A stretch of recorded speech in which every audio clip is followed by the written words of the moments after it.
Čau, te Diana! Šodien izmēģināšu jaunu produktu matu kopšanas pasaulē – līdzekli Olaplex.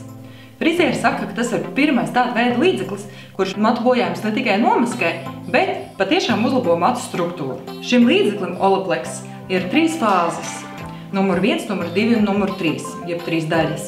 Numur 1 ir tas produkts, kuru frizieri lieto klāt matu krāsai vai balinātājiem. Šis līdzeklis momentā, kā krāsa matus bojā, šis Olaplex dodas bojā to šūnu vietā un tādā veidā uzlabo šo matu.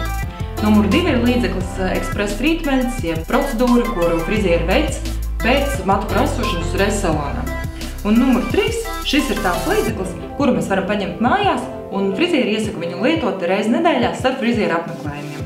Un iesaka pat biežāk tiem, kuriem ir ļoti balināti, ļoti bojāti, mati ļoti trausli, lai vēl vairāk viņus atjaunotu. Pirms Olaplex lietošanas mati nav jāmazgā.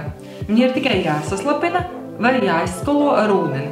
Pēc tam tie ir kārtīgi jāizslauka ar vieli, un tad tādos matos jāliek Olaplex.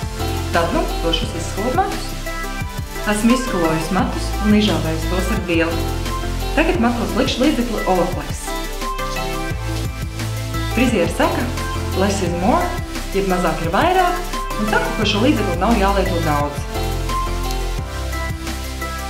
Liksim viņu matos, nelielu daudzumu, un pēc tam matus iztiemēsim ar ķēmīti, vislabāk ar Tangle Teaser, kura vislabāk pārklās visus matus, un aptīšu matus ar vielu.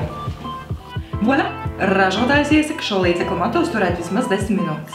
Kim Kardashian saka, ka viņi ar šo līdzekli matos ir gulēt visu nakti.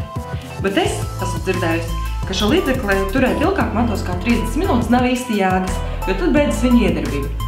Tieši tā darīšu arī es. Iešu atpūsties 30 minūtes, un tad jau tiekamies.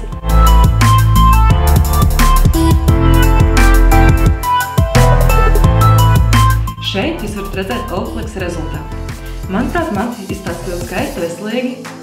Matus izmazgāju ar šampūnu, pēc tam ieliku bāzā, un tad izžāvēju vienkārši ar tēmu. Pat netaisnoju matus ar matu pānu. Manuprāt, rezultāts ir ļoti līdzīgs kā keratīna matu taisnošanai.